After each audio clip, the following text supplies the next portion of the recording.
চলো শিফু, তোমাকে একটা গল্প বলি। তোমার ঘটনা মানেই হচ্ছে হুদাই পেঁচাল। কথার মধ্যে পাদুকা সবাই গেল না কেন? আচ্ছা যাই হোক, কেমন ঘটনা বলবা? ওই যে ওই ট্রেনের ঘটনা নাকি? হ্যাঁ, সাংঘাতিক ভয়ঙ্কর ঘটনা। আচ্ছা বলো দেখি শুনি। তারপরে দিন ট্রেনে দিতে ট্রেনের চাকার হাওয়া সব শেষ হয়ে গেল। কিন্তু ট্রেনের চাকা তো লোহার হয়, তাহলে কিভাবে হাওয়া দিবে? পাগল নাকি? পাগলা, তুমি জানো না তাই। রিক্সার চাকা আর ট্রেনের চাকা একই রকম। এরকম ট্রেনের চাকা জন্মেও দেখি নাই। আচ্ছা বলো, তারপর কি হলো? হঠাৎ করে রাত 12টার সময় ট্রেনের চাকা ঠিক করতে করতে 12টা বেজে গেল। কিন্তু এটা কি করে সম্ভব? 12টার সময় ট্রেন নষ্ট হলো, আবার 12টার সময় ঠিক হয়ে গেল? চুপ, একদম চুপ, বেশি বুঝো তুমি। আচ্ছা যাই হোক, বলো তো ট্রেনের কয়টা চাকা? আরে পাগলা, এটাই জানে না। রিক্সার মতো ট্রেনেরও 3টা চাকা।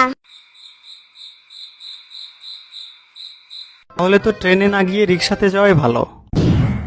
তুমি তো গরিব, তুমি তো ট্রেনে যেতেই পারবা না।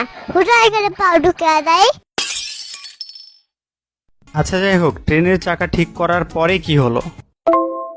ট্রেনে চড়ে যাত্রা শুরু করলাম। এমা, তারপর কি হলো? তারপর মা, একটা ভূত আমার পাশে এসে আইসক্রিম খাচ্ছিল, একটা পটেটো খাচ্ছিল।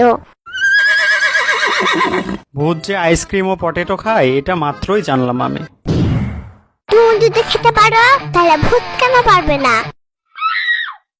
আসলেই তো, এই জিনিসটা তো আমি আগে ভেবে দেখিনি। তারপর দুইজন একসাথে সেলফি তুললাম ভূতের সাথে। বাহ, ফোনও ব্যবহার করে ইদানিং ভূতেরা। তাহলে কথা বলবে কিভাবে?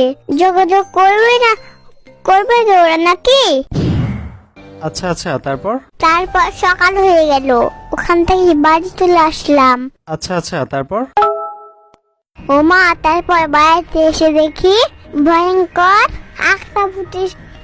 একটা ভূতের সাথে দেখা হলো। ওরে বাপরে, তারপর? সে ভূতটা ছিল অনেক চিকনা, এবার কুচ্ছির ভয়ঙ্কর। সে ভূতটার নাম হলো চিফু। তোর ভূতের গুল্লি মারি, যা ভাগ এইখান থেকে। মেজাজ